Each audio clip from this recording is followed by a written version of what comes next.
I'm Alison Fenner. Welcome to the webinar. I'm Executive Business Advisor for IAB Europe, and I'm going to be your moderator during this session.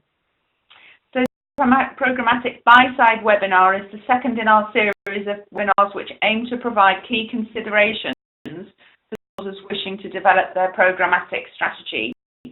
We have an operational considerations webinar, and this webinar is going to specifically address how the buy-side, so brand and agencies, can develop their programmatic strategy, including considerations for choosing a DSP, how to use data effectively, and how mobile and video can be deployed as part of this strategy.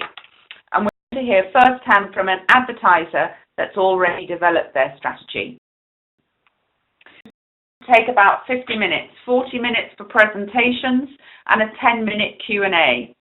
So please that the recording will be available to watch and share afterwards. Before we start, let's take a moment to double check the controls so that everyone's familiar with how to use those. You see the control panel on the right-hand side of your screen, minimized by clicking on the double arrow button in the left-hand corner. So you can expand, just take a moment to practice that. Panel and a Q&A panel.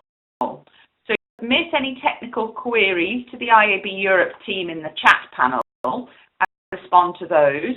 And you can submit questions for the speakers in the Q&A panel located near the bottom of the control panel. We're live during the Q&A session at the end of the presentation. So the speaker can wait to answer those questions then, or if you want to tackle them quickly on the fly, they also can do that. And during the session, you can raise your hand by clicking the red exclamation mark just above the chat panel. So test issues should be submitted to host in the panel, and questions for speakers in the Q&A panel.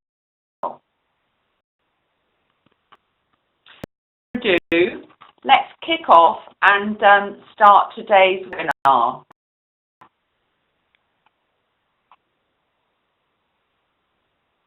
To introduce today's presenters. So I'm going to do a quick introduction first of all to the Programmatic white paper. Then Jesper Urban from Adform is going to do an introduction to demand-side forms. Ekbo, Commercial Director EMEA for MediaMath, talking about considerations for developing the DSP strategy. And Amy Austin's going to take the role of the advertiser and talk about a strategy example. She's media at TUI Group. Using data effectively will be tackled by Ali Nur Mohammed, VP Publisher Strategy from Criteo. Programmatic Mobile will be tackled for us by Rachel Powney from OpenX, Programmatic Video by Alex Merwin from Spot Exchange. A couple of words about our route to Programmatic white paper. The second of our Programmatic white papers. Last year we kicked off with an introductory white paper, and this Programmatic white paper includes a buy-side decision tree, which you can see there on the screen, which covers for decision-making, data considerations, and other strategic considerations, including quality, programmatic, mobile, and video. So the decision tree has been really fleshed out by the IAB Europe Programmatic Committee members. So we hope that you will take some time both to look through the white paper and study the decision tree in particular. All year we've published our Attitudes to Programmatic Advertising report, where we surveyed more than 1,000 stakeholders, so advertisers, agencies and publishers from many European markets to find out about their current adoption of programmatic and perspectives on the potential for using programmatic to gain strategic competitive advantage. And there's quite a lot of information in there about some of the issues and challenges that find within programmatic, along with the ways that they've been been able to use it in an innovative way. So what we're going to do today is to move on now and hand over to Jesper to provide an overview of demand-side platforms as they work. And welcome to this IAB Europe webinar. Yeah, thank you very much. And just to check, can you hear me okay? Yeah, thank you. So, hi, I'm Jesper. I'm a VP product from Adform in Copenhagen. I've been working with DSP and programmatic technologies for the last 4.5 years. So just to kick off this session today, so DSP is, as it says in the title, an abbreviation of the demand-side platform. If we look across the whole ecosystem that we have today, of course, on one side we have all the publishers with all the inventory and the placements, which is supply, and then on the other side of this ecosystem we have the demand, which are agencies and advertisers, and therefore the name demand-side platform. So, a DSP is a technology that is used to purchase inventory, advertising placements in an automated way.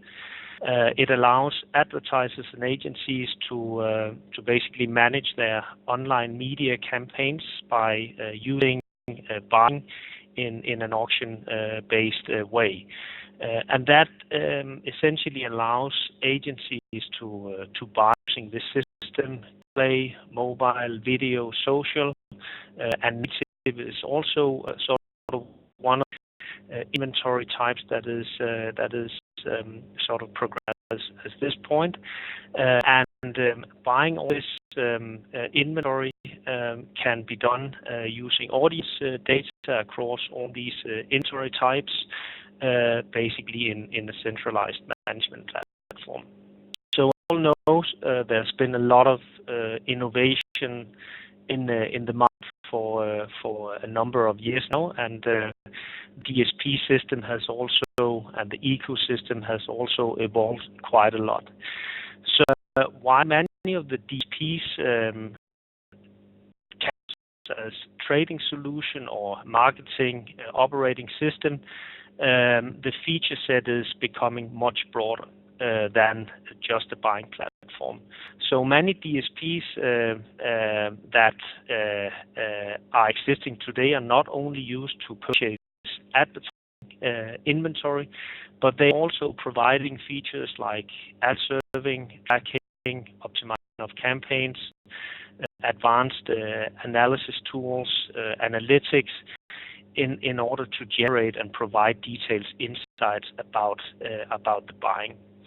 So the main purpose and the aim for many of the DSPs that are available on the market is, of course, to make the whole process much more cost effective and all the workflows efficient, basically by removing many of the manual tasks in the process. Of course, in the old days, all this buying was basically one long manual process. Many of the processes that are being automated today is steps like negotiation of rates, issuing insertion orders, stuff like that.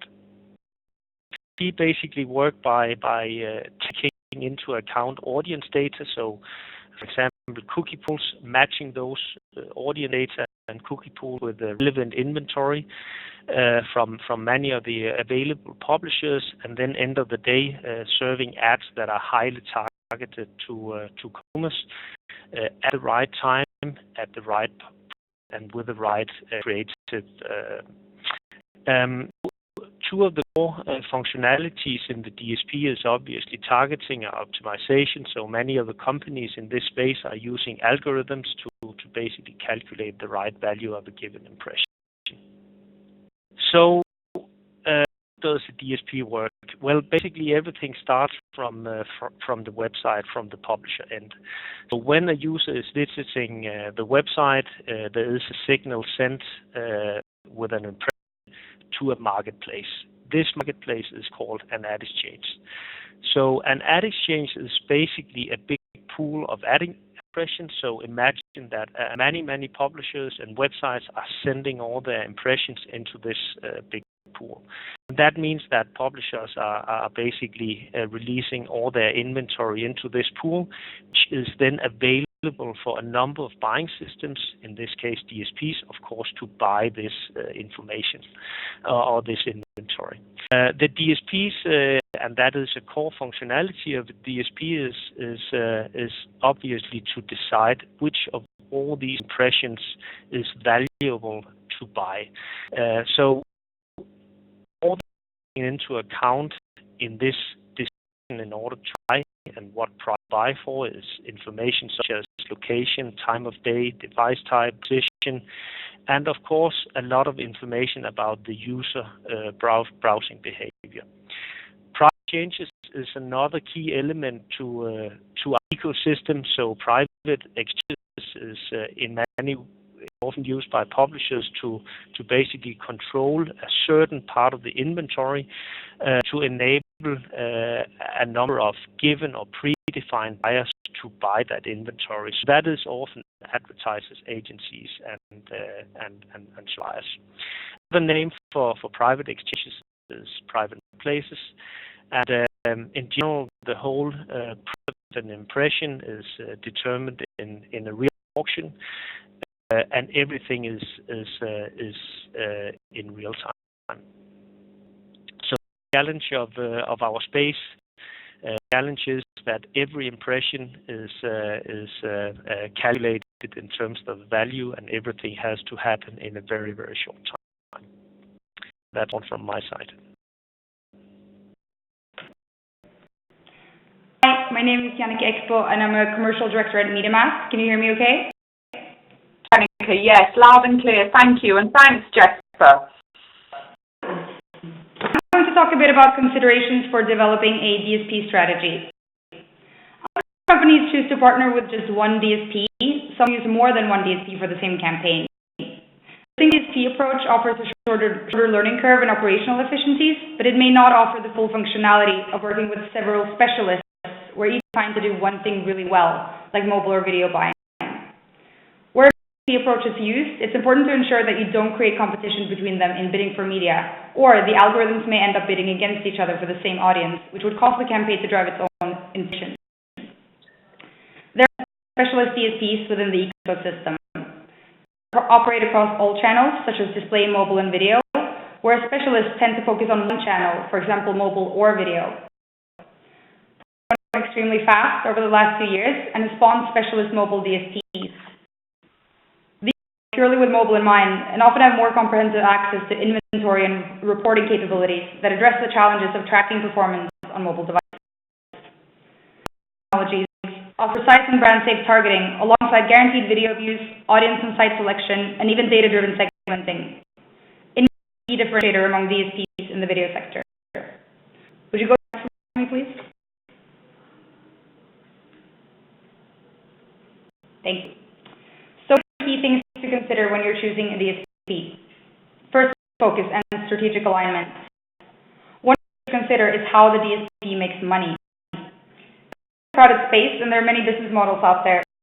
Some are purely a technology provider and will provide training and support, but no manpower to deliver the campaign. Managed service built on tech, while others lead with manpower operating across a range of preferred technology partnerships. In every case, it's important to understand that if the DSP is making a margin on media to fund these services, or if they're independently costed. A technology company typically operates on gross margins of 15%, whereas media businesses will have margins of 40 to 50%. Another consideration is what the DSP's customer service is like. Underwriters will be working on the accounts, where their offices are located, and what support will be needed for the size of the team. Local is usually important if the level of experience in-house is moderately low. It's worth what the support costs are and how they're tiered, as some DSPs charge for support beyond the basic level as well.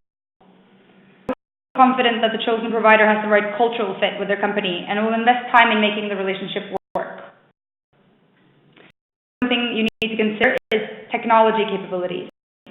What does your company already use?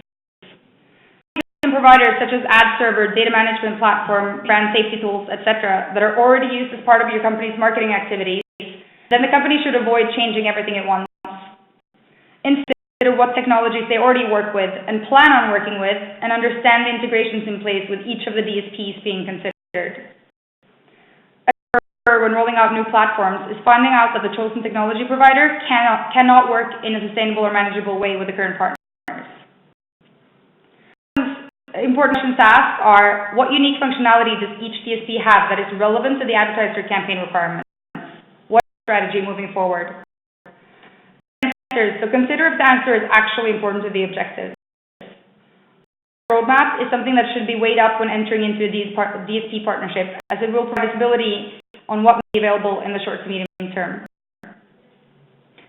The difference between DSPs is the data they have access to, and more specifically, the level of insights and reporting. These provide high quality reporting and insights is dependent on many factors, so understanding what is available, what is important, and how it is generated is key. These are documented, and there are a few things that need to be considered. The task is what access is available and what is needed. This can be wanting access to very granular log level data, the ability to feed into other technologies, or accessing them through APIs or through an interface. It's important to understand who ultimately owns the data and how it is used by the DSP. Does it or does the advertiser retain complete ownership? Consider specific operational factors. What are APIs? Are they direct response or branding? What's the objective for the campaign? It may sound obvious, but when an advertiser is starting the process of deciding which one DSP or multiple DSPs they intend to work with, understanding the clear goals of the campaign will inform their decision making. There are projects that will be common with all DSPs, but some will be stronger at delivering against specific goals. This is determined before starting to use the DSP, and is one of the reasons some advertisers start looking to use more than one provider. There are advertisers may want to measure activity against as well, for example, completion rates, gross rating points, or viewability, and some DSPs may be stronger than others in each of these areas. Which is the company running in? DSPs have integrations with different inventory sources and data providers. There are local market providers that are important to the campaign objectives. This should be considered. There's inventory and data available to DSPs, but there are local differences when looking at less common markets. When thinking of planning marketing activity and choosing a DSP, advertisers should have an idea of budget. This will evaluate the commercial side of any DSP arrangement and decide whether it makes sense to use a managed service or a self-service model. They tend to have a different record spend volumes in different markets to ensure they achieve the best performance from their proprietary algorithms. So this is something to take into account. One thing to consider is media mix. What type of media is the advertiser planning to run? This is what they require from a DSP. For instance, mobile-specific, video, display, social, or native. We started with a focus on display advertising, but as programmatic has grown in both mobile and video, there are DSPs that have been developed or evolved specifically for these channels. Brand safety. This is a key topic that is important to address. Brand measures are tackled differently by each individual DSP. Some build internal safeguards into their technology, and others integrate third-party brand safety providers alongside their own vetting of inventory providers. The procedures DSPs have in place to protect brands can be used in conjunction with blacklists, whitelists, and third-party brand safety suppliers. Always consider the DSP has been accredited by industry bodies and look for their seal of approval. For me. So we've had Jesper from Adform and Janneke from MediaMath so far. I'd like to introduce Sammy Austin to take us through some strategic considerations from the perspective of the brand. Welcome, Sammy, and thanks very much for joining us today. No problem. Can you hear me okay? Loud and clear, thank you. Great. Yeah, so like you said, I'm Sammy Austin, and my role at TUI is within group marketing as head of media. My role is essentially to deliver a group-wide strategy for Programmatic across previously at Money Supermarket, where I was responsible for programmatic strategy over there for Travel Supermarket and Money Supermarket. If we go on to some of the slides now, as part of my role, education is really, really key. And I think one of the biggest misconceptions of programmatic is that it is just RTB, which is not true. And I think this diagram here by the IAB illustrates that well. So just to talk through it quickly, you have RTB, so also the open auction or open exchange, which was initially the most common form of programmatic buying, bidding in an auction on an impression by impression basis, with all other buyers being able to access the auction bid on those impressions. So the introduction of private marketplaces, being able to enter an auction with a publisher and a select number of buyers, gives access to more pre-inventory and the ability to overlay publisher data too.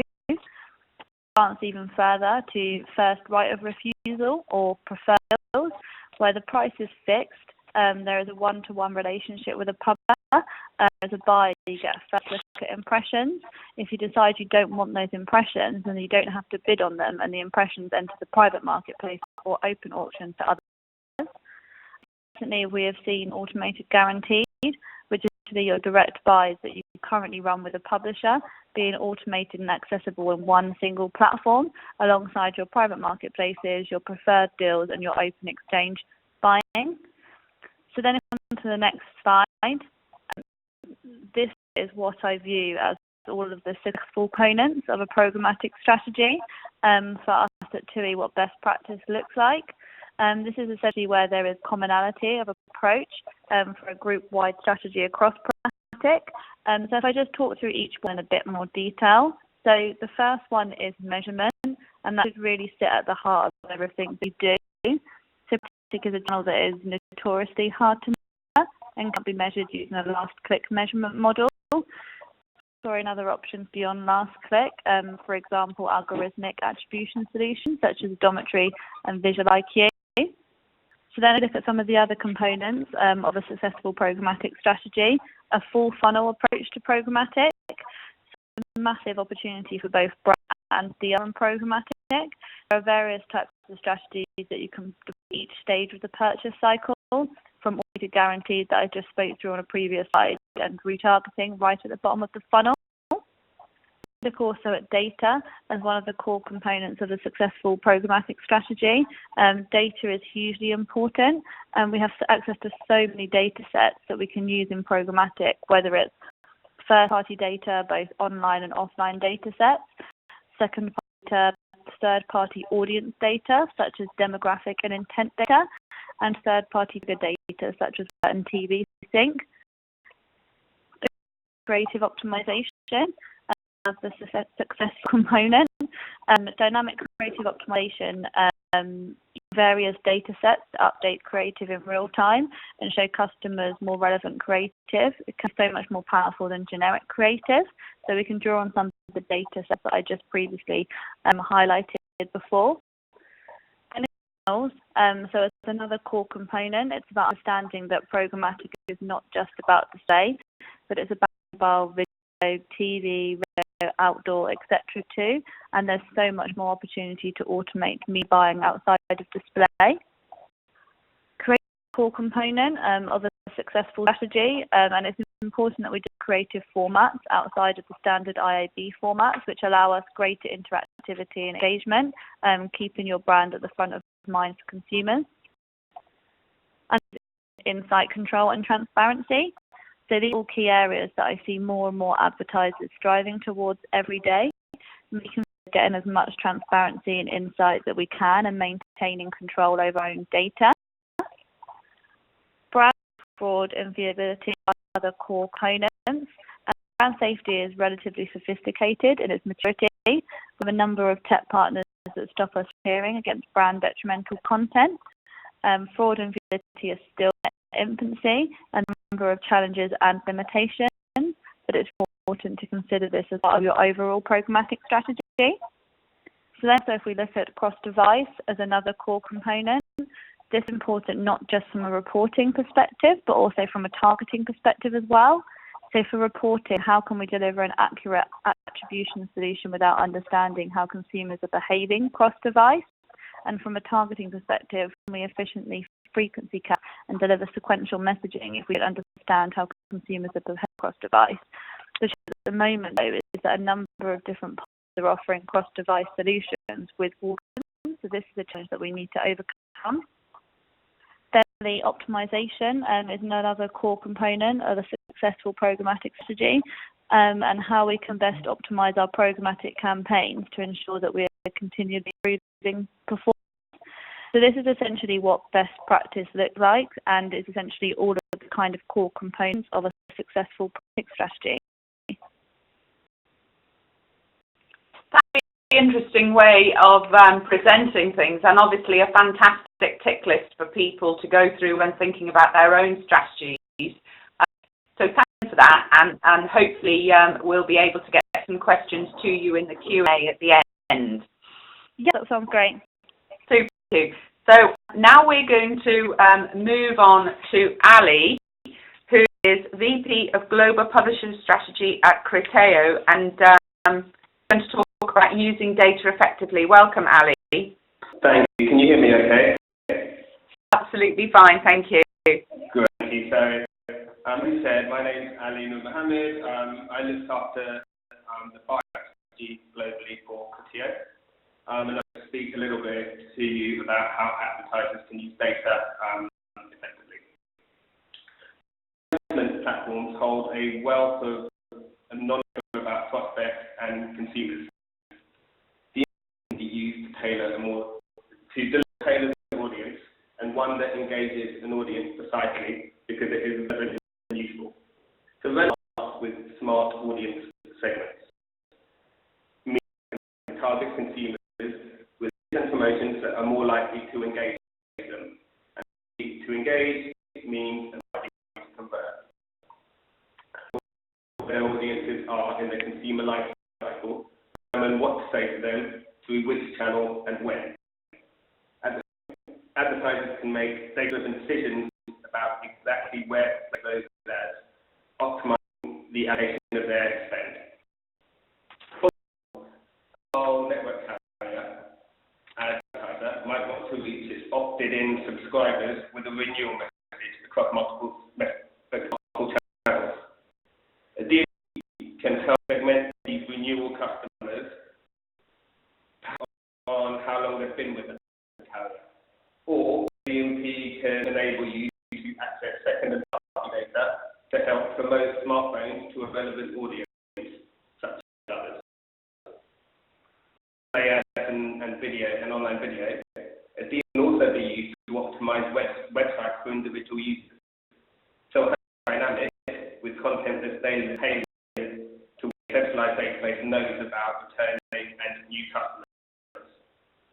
Browse a site or see one of an advertiser's ads on another site, the brand requires data required to define a consistent targeted experience across all communications. There, your sound's just a little bit wobbly, so just focus on your microphone very closely. That would be great. Thanks. Okay, that's better. Yeah, that's better. Thanks very much. Sorry to interrupt you. About that. Thank you. Could we jump to the next slide? So, when using data to build better customer relationships, opportunities for insight are significant. As marketing campaigns are executed, both across online and offline channels, the results can be added to the data story.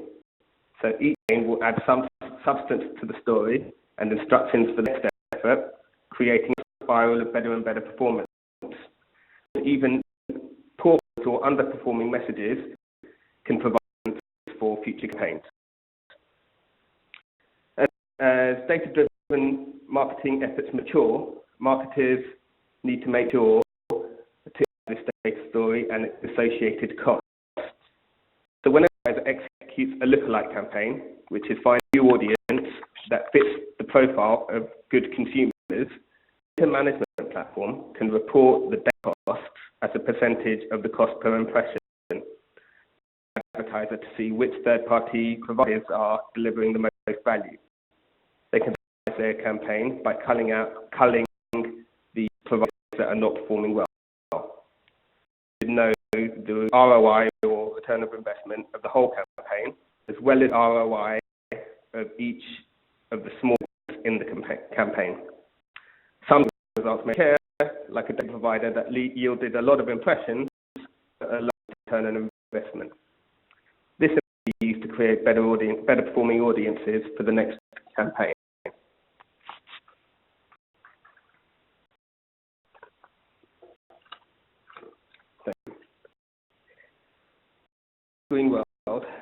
the odds that consumers will follow the same route to purchase from an initial brand encounter are very small.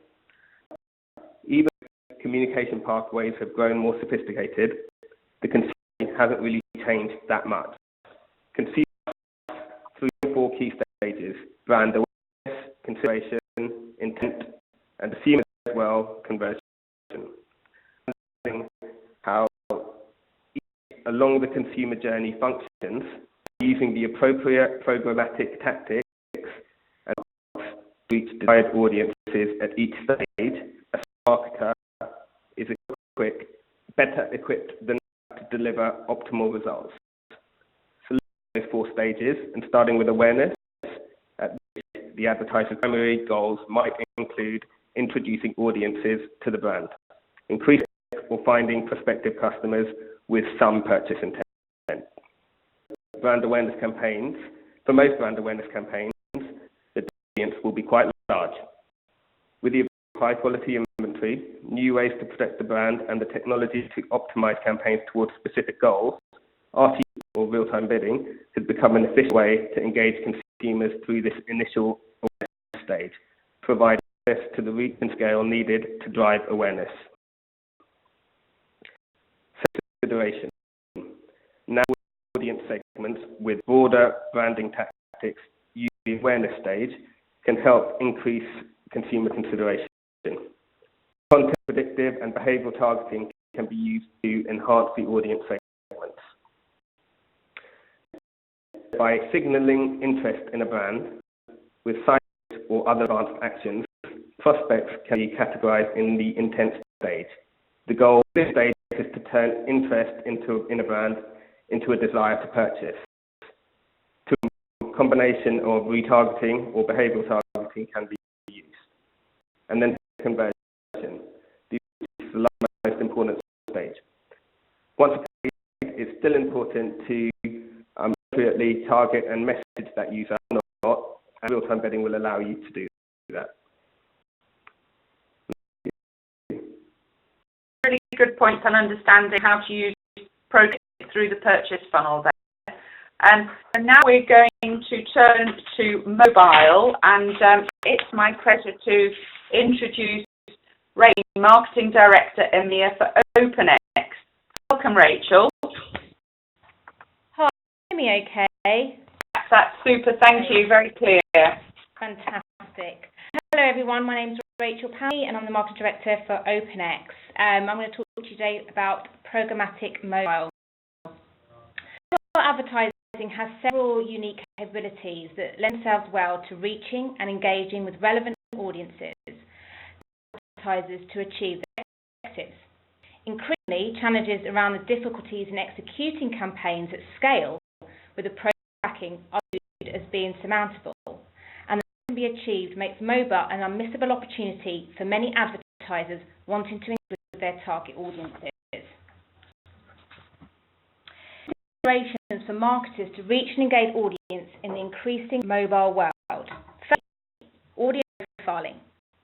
The goal of our devices for marketeers is that they can gain insight into how people move throughout the day and can measure consumer brand engagements in more detail than they ever have needed or ever able to before. For example, noticing someone appearing at airports on Mondays and Fridays on a regular basis increases the likelihood that they could be a business traveller.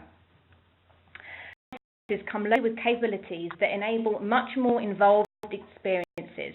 This list includes a touchscreen, GPS, gyroscope, a compass, a camera and a microphone. Between them, these allow an advert to understand where someone is, what direction they're facing, what angle the phone is being held at, and whether they are moving or not. Digital input can be captured and the experience can be controlled using touch as opposed to a keyboard or a mouse. Great examples of ads. For example, last Christmas, John Lewis's Monty's Christmas mobile ad that provided a real utility to users and have driven great performance in moving brand metrics. Secondly is geo-targeting. Information paves the way for better targeting and creative optimization as marketers can now use beacon technology to target a consumer as soon as they walk into a specific area, enabling advertisers to be more accurate in terms of real-time and relevant communication.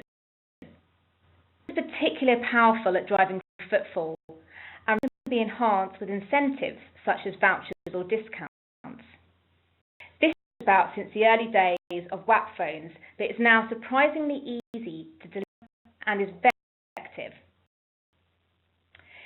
To work with data management platforms, DMPs, who maintain stock availability such that the geofences are dynamic and only show ads in close proximity to outlets who are currently holding stock for specific items. This advertising really targeted. Thirdly is native advertising. Native advertising rests on the fact that ad units are designed to blend with the surrounding environment seamlessly. By images and text snippets which can be combined and assembled programmatically by a publisher on a per impression basis, integrate with the form and function of their sites or apps, access to mobile advertising has become even more accessible than ever before. Advertisers benefit from being able to use the standardized text and image assets without having to create multiple different advertising units, and profit from the flexibility of ad assembly to find the best advertising experience for their users and the most effective formats for their consumers. Look across social media platforms and like Facebook and any number of other content environments to see how the same image and text assets can be assembled into a multitude of different formats, such as recommendation widgets, in-feed units, sponsor links, and content types. First of all, standardization of the real-time bidding specifications for native advertising, and also the fact that large publishers are offering self-serve access into the native marketplace, either directly through their own interfaces or through API tool providers. Native advertising is facilitating ease of bookings across the programmatic space, and it's offering advertisers immersive ways to reach consumers with increasing efficiency. To ensure that native advertising, or sponsored content as it's also known, is identifiable from surrounding editorial content. This is required by EU law in the e-commerce directive. Performance has struggled in the past with perceptions that tracking is more difficult or less effective due to the absence of cookies. It is possible to track activity on mobile that no channel can track, including app codes and engagements. These are recorded by a number of mobile tracking companies to track activity from most ad networks and demand-side platforms. Advertisers need only integrate a single SDK into their app, enabling tracking companies to monitor all aspects of measurement of performance. Web tracking. Desktop and ad servers are used to track performance of display campaigns to drive performance on websites. These can scale and great performance, particularly running ads on tablets. Real-world impact tracking. It's possible to track the impact of ads on consumer behavior in the real world, determining a visit rate to specific locations, or stage further and understanding whether purchase activity has taken place, which of course can rely on beacon technology or coupon tracking.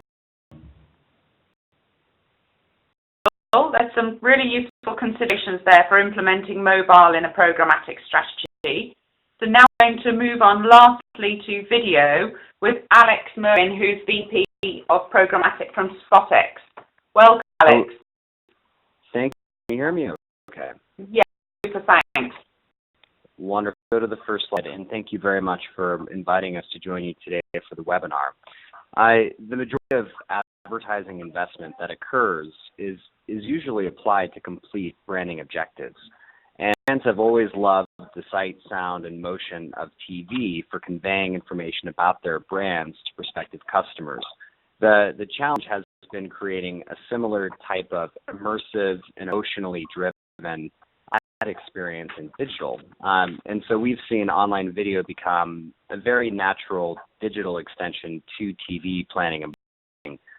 growing quite significantly over the last 8 years. We actually just worked with NHS on a market sizing study, and this year, online video will be a 2.2 billion euro market across Europe. 17% will be transacted programmatically, driven in no small part of the capabilities which we've been discussing over the last 30 to 40 minutes. However, a really striking figure is what we see happening, or IHS does, by 2020, when a 3.8 billion euro market will actually be transacted mostly programmatically. So in 2020, 51% of those 3.8 billion euros for video will be transacted programmatically, largely driven in fact by the audience fragmentation. People consume content is shifting and now moving from a world where we get home at night and hop on our TV to use our cell phones and our laptop computers and our tablets and our connected devices to consume media and video content across a broad range of formats and applications. We can move forward to the next slide. I'd like to call it a few specific recommendations and considerations when they're thinking about their video strategy as it pertains to programmatic. The first recommendation that we have is to focus our efforts where the audience is spending the most time. If we think about really popular viral video campaigns like the Old Spice commercials, it's easy to forget that those campaigns had very strong paid media components executed programmatically that certainly supported and helped drive the viral and shared media exposure that occurred on those campaigns. The open market for buying, provides a great way of scale and achieving marketing objectives easily. We've had a lot of success from marketers that take a look at the campaign delivery data for their video campaigns in the open market, identifying specific supply on which the most ad spend is being invested, using that insight to negotiate direct private marketplace deals in order to achieve greater rate efficiencies and return on ad investment. Also, it's important to focus on advertising inventory that's performing the strongest. We've learned a lot about the capability of the buy-side platforms, insights that are surfaced for marketers when they're buying programmatically. The key thing is to make that insight actionable and actually optimize your campaigns mid-flight. It's a really easy way to start is to simply look at top inventory, whether that's in-app for mobile execution or on URLs for desktop or mobile web, and creating a wider blacklist to optimize on the highest performing campaigns, either or completed views, in-app installs, qualified leads, or whatever your key KPI may be. The end of that is to eliminate undesirable inventory. Because of its strong promotional appeal and application for branding, audio is actually more exposed to a poor content efficiency than display. So it's very important for marketers to have a very well-defined inventory portfolio that's going to resonate well with consumers that are using their products and services. The only people who will know the right content adjacencies will be the people within stations that have been working tirelessly to create their brands across other channels. The easiest way and most straightforward one is to begin collating a whitelist of URLs or apps that have been vetted and approved in terms of the publishing standards and the content on those websites have strong alignment with the values of the brand. One of the big values of programmatic procurement is very enhanced levels of frequency management. In non-programmatic environments, the vectors from which inventory is sourced are not integrated with one another. Therefore, it's impossible to have a universal view on frequency. And the danger is that under-delivery is going to fail to build strong brand awareness in the consumer's mind, while over-delivery can turn extra ad impressions into a negative brand association due to fatigue and annoyance. Therefore, we recommend managing a video campaign through real-time media platforms like DSPs, which will enable the team to quickly learn optimal frequency for resulting in desired outcomes. a very straightforward application that is low-hanging fruit for many marketers is simply to become more refined in targeting campaigns by time of day and geography. Think about your own experience as you go through the day in terms of the devices that you interact with when consuming digital media. Customers and our prospective customers are no different. And devices move seamlessly from desktop to smartphone to tablet throughout the day, and knowing when to reach them on which device can be critical to the success of any campaign. A targeting strategy might, for example, target smartphone and tablet users with in-app video ads during evening hours and target desktop users during daytime hours. Of course, we see performance can be driven by also removing low-performing geographic regions from the target group as well. We have some good questions in the Q&A. Thanks very much, Alex. And most of the questions so far are coming around changes for advertiser. So I think that probably having finished off with you with video and thinking about traditional media, I just want to go back to Sammy first of all and ask, what do you think the biggest challenges are for brands wanting to use programmatic when they're used to a traditional media thought process? Sure. So can you hear me okay? Yeah. Yeah. So I think the most challenges, one is around education, and I think this is probably the most important aspect of looking to move towards a programmatic strategy. I think understanding the fundamentals of programmatic, all of the different components within this ecosystem, all of the different acronyms, etc., is really important, and that's not just at an operational level, but actually with more senior stakeholders as well, and getting the whole organisation to go on that journey with you. I think understanding what the actual opportunity is with programmatic is so important, but also understanding what some of the limitations are, so things like viewability and fraud. And this is something that I'm working on at the moment with our group CMO. So talking to him about what the opportunities are in programmatic, and sharing case studies with him from previous roles, from other advertisers, insight that I've got from different partners, but also explaining to him what some of the limitations actually are. I think as an advertiser, because this is such a big change, because it is a relatively new area, I think one of the most valuable things can be talking to other advertisers, understanding at which they are on their journey, sharing insight and understanding how they have overcome certain challenges is really, really valuable, and something that I've definitely learned from, that I have a lot of conversations with advertisers about. I think as well, when you think about education, I think another way to overcome this is to build really strong relationships with partners. And I think you need to focus on partners who you can have open, honest conversations with, partners that are willing to be transparent, and partners that will go on your programmatic journey with you and actually educate you along the way, rather than just serving this purpose to sell you their product, but actually talking through some of the relations that exist within this industry and within programmatic, aware to you, but then helping you overcome them. So looking at what tech vendors you can use to eliminate fraud or eliminate your brand appearing on detrimental sites. So I think that's really important. The relationships that you build with different partners can really be beneficial. Yeah, you touched on some really important points there, and I think that the partnership relationship is really key. Obviously, transparency is paramount, and being able to talk to people in small groups about the learnings so that everybody can move forward their strategies, and a really strong relationship with their different suppliers obviously is key as well. So let's flip back to the DSP point again for a moment with Jen and Janneke.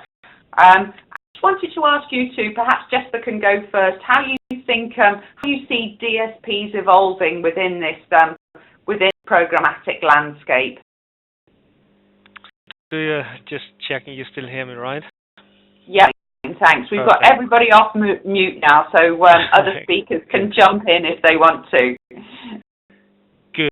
First of all, I mean, these providers are very, very strong tech companies, and I think what we see today is that the feedback across DSPs are more or less becoming similar. So of course, many of the DSPs are looking into new opportunities into creating value for their clients. So basically, what we see is three main trends in landscape. Trend number one is, of course, that we have a change towards our channels. So many DSPs are building mobile capabilities, integrating with TV inventory, looking into supporting outdoor. Even some providers are integrating into print. So basically making the whole inventory package more complete is a major trend. Another trend these days is, of course, cross-device. Cross-device is table stakes today. So any DSP is looking either to build their own cross-device solution or partnering with the vendors, either using import cross-device data or using some kind of probabilistic approach. And the third trend that we see is completeness. Since you see that the feature across DSP is becoming pretty much many DSPs are looking into also building a serving layer, building DMPs, and basically looking into not only providing a buying platform, but providing technologies that enable DSPs to basically handle the full working workflow.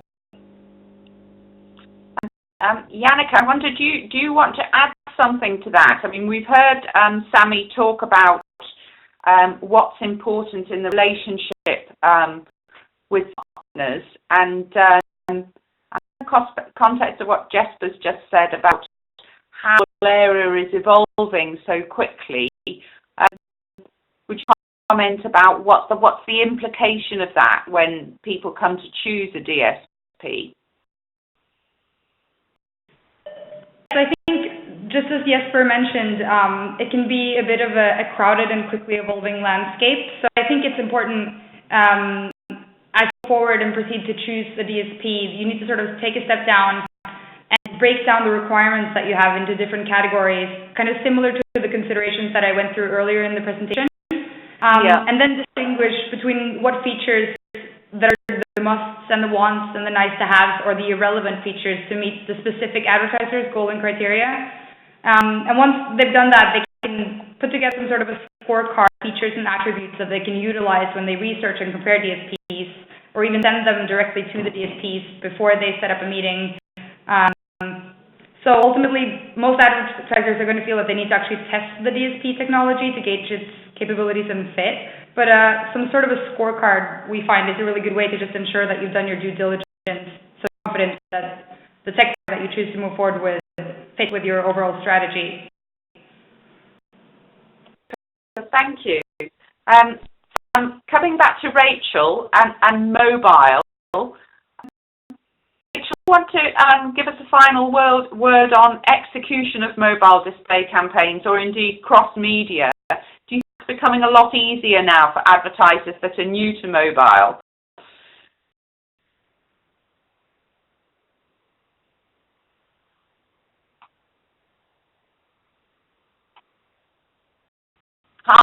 Hi. You can Thanks. So in terms of kind of mobile, executing mobile display campaigns, I mean, ideally if you're already kind of invested in programmatic, you know, it's beneficial to be using a kind of programmatic platform that supports not just your mobile, but also your other platforms, desktop included. As we move from the kind of traditional desktop into mobile, it's important for marketers to be able to kind of easily unify budgets and optimize across all digital channels. So that would be kind of my first starting point for any brand looking to kind of engage in sort of programmatic mobile. Just look at the existing platform, make sure it supports the other devices.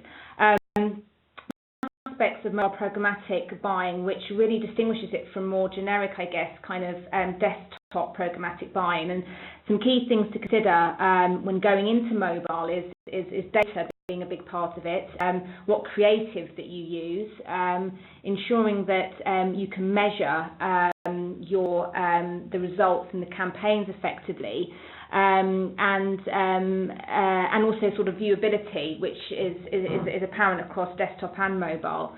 Data is probably a really, as I mentioned in my presentation, one of the benefits of mobile advertising is having access to being able to target, consumers more easily and more effectively, and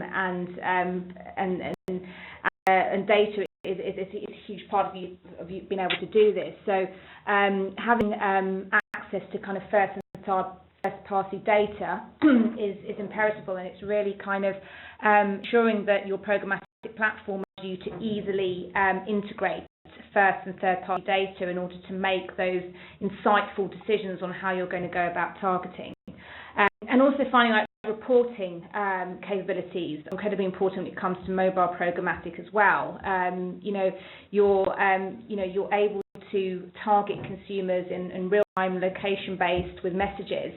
You want to be able to also have reporting in real time as well, and that allows you to make decisions quickly and also to understand how effective campaigns are at a much quicker rate than maybe like desktop.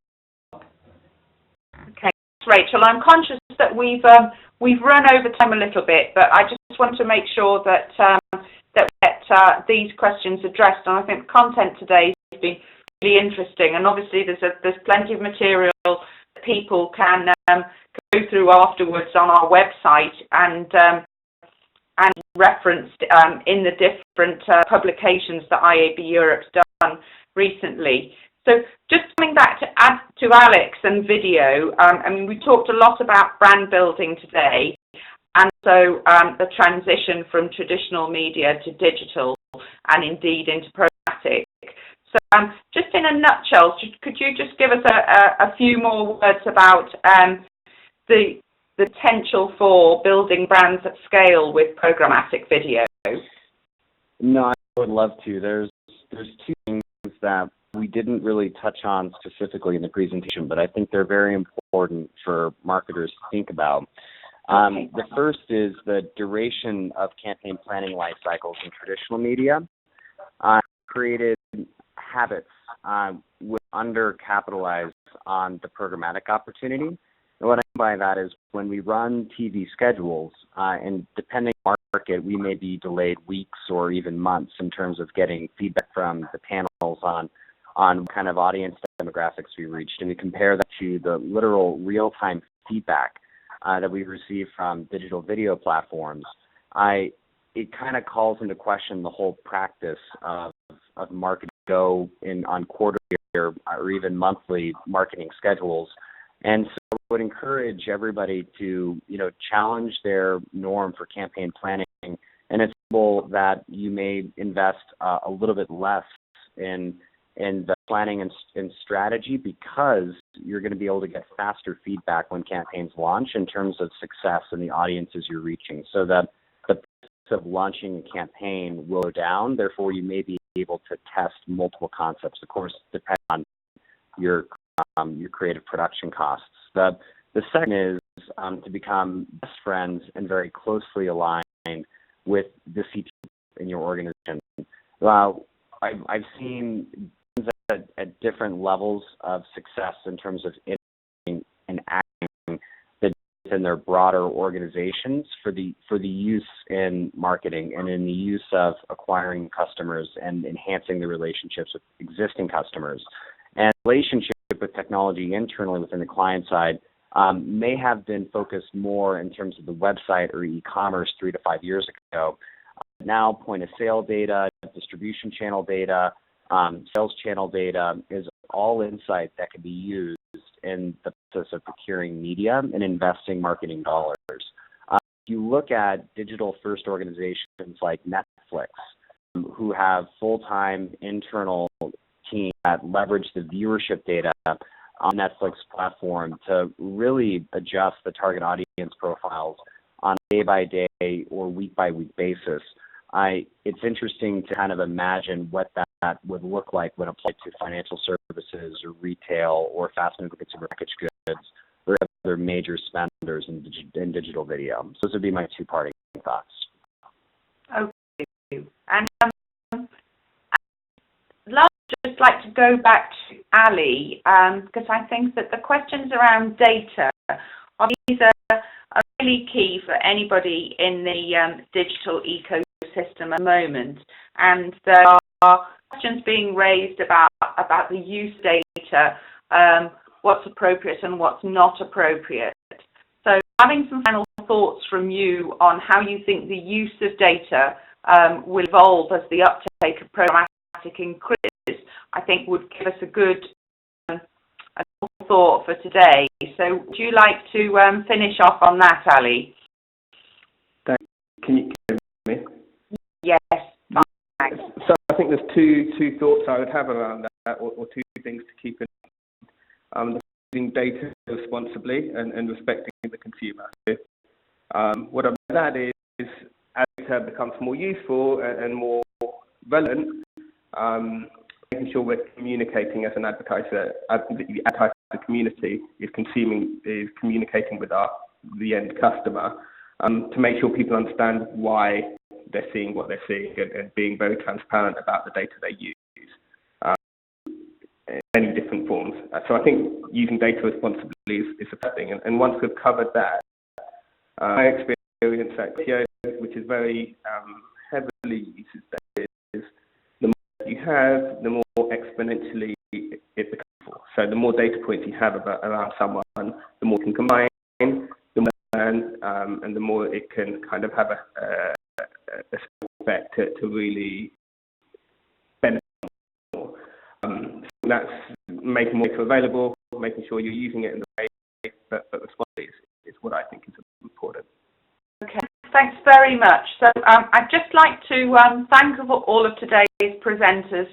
To wrap up, it's great to see such a collection of individuals and companies represented in one of our webinars. So thanks very much for working with us to make this possible. So I'd like to point out that we've got the third webinar in this series, which will have sell-side considerations. So you can see that's taking place on Tuesday, the 20th of October. You'll get an opportunity to register for that when you come out of the webinar. Also, please remember there's our Road to Programmatic white paper, the Institute's report, and also the Europe Programmatic market sizing on all on our website. And if you've got any questions, you can address those to Mary or to me. And please remember to give us a last but not least, remember to give us your feedback at the end of the webinar. So thanks again, and look forward to speaking with everybody again soon.